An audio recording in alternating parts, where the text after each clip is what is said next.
ഇതാ ഒന്നാം വാർഷികത്തിന്റെ അഭിമുഖ്യത്തിൽ ഫയാസ് എത്തിയിരിക്കുകയാണ്. ശാന്തിയുടെ സമാധാനത്തിന്റെ വേണ്ടി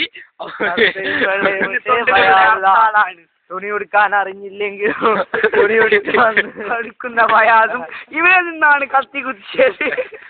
അവിടെ നിന്നാണ് ഓടി വന്ന് സംസാരിക്കുന്ന മാതിരി ഈ തോട്ടിൽ കൂടെ ഓടി വന്നാണ് കുത്തിയത്.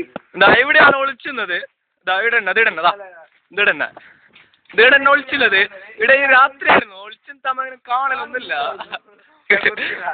ഇങ്ങനെയാണ് കുത്താൻ പോകുമ്പോൾ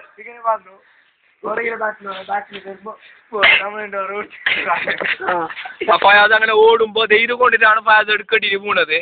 കാലില് ചരിഞ്ഞോ എന്റെ ആ നൃത്തം നോക്കു ഫയാസിന്റെ നോക്കുക നൃത്തം. കർത്തലോട്ടുണ്ട് ആര് വെച്ചിനാ പോ ഇജുന്റെ പെർക്ക് വക്കീലാണ്. ഇജുവിന്റെ പെർക്ക് പോലെ അതല്ല പോരൊന്നും അതൊന്നല്ല. ബാക്ക് ഉണ്ടാവും അത് നോക്കിയും കൈ. ഇത് ഷോർട്ട് കട്ടാണ്. എന്റെ പോരാ എന്റെ പോരാ ഓറഞ്ച് കാണുന്ന എന്റെ പോരാ. ഇതാണ് ഫയാസ് കത്തിയേറ്റവും ആ പോസ്റ്റിലിരുന്നാണ് ചർച്ച നടത്തിയത്. ഭയങ്കര ചർച്ചയായിരുന്നു. 1 മാസം വരെ നീണ്ടിരുന്നു ആ ചർച്ച. ആ ചർച്ചത്തിൽ അവൻ വിഷമിച്ചിരുന്നു. അവൻ നോമ്പ് നോക്കി അവൻ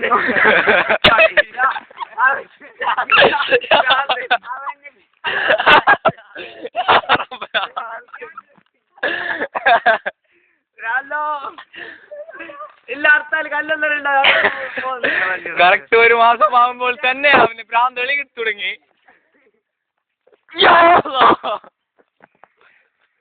അവന്റെ വിരാധത മൂക്കുകയാണ്. അവൻ ഫോണിലൂടെ അവൻ ചിന്തിച്ചു മരണിക്കുകയാണ്.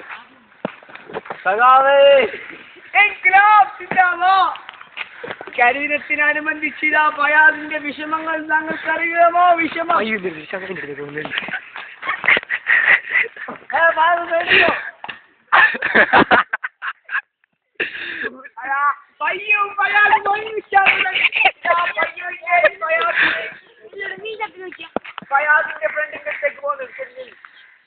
ഫയാസിന്റെ ഫ്രണ്ടിന്റെ അടുത്ത് പോകുന്നുണ്ടായിരുന്നേ.